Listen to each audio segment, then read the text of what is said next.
And I think to turn our backs or hold humanity too tightly is probably not to be keeping rhythm with the times. Lottie, thanks so much for joining us. Pleasure. This feels like such a pivotal moment for marketing and brands. People are trying to work out where brands should be seen now and how you reach different audiences. What are you finding in all the shifts?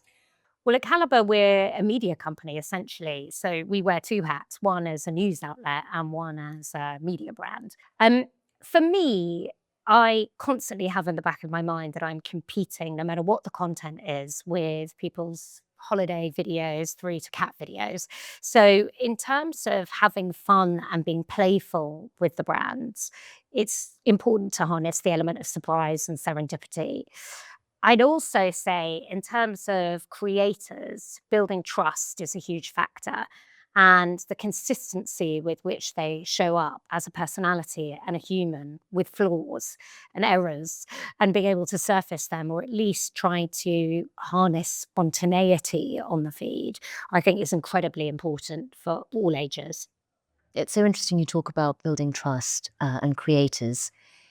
At a time when everyone's looking at what AI can do in terms of advertising, reaching people, how important is the human element in that still? I mean, it's obviously hugely important for the reasons of imperfection and being able to earn trust in the margins of the things that go wrong rather than the polished nature of what goes right. However, I think AI gets a bad rap. I think it gets bad rap in newsrooms and I think it gets bad rap in creative industries as well, because people think about the headlines that they're coming for our jobs or they're taking away our skills, when in actual fact, it's an essential part of the toolbox.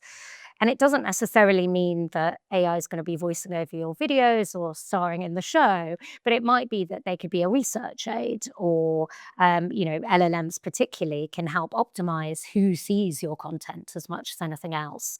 And I think to turn our backs or hold humanity too tightly is probably not to be keeping rhythm with the times. For you, if you were to predict where the industry goes in the next few years, what are the things, the trends that you're really focusing in on?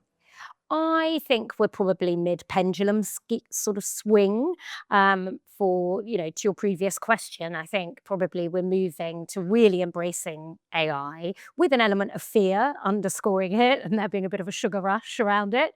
And probably the pendulum will swing back to a refusenik culture of embracing old school analog tools and mentalities.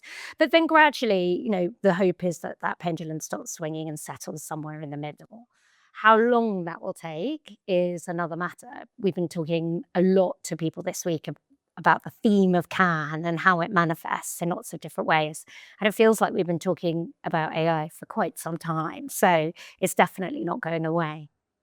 Well, thanks very much for coming and talking to us about that. Until the next pendulum swing. My pleasure.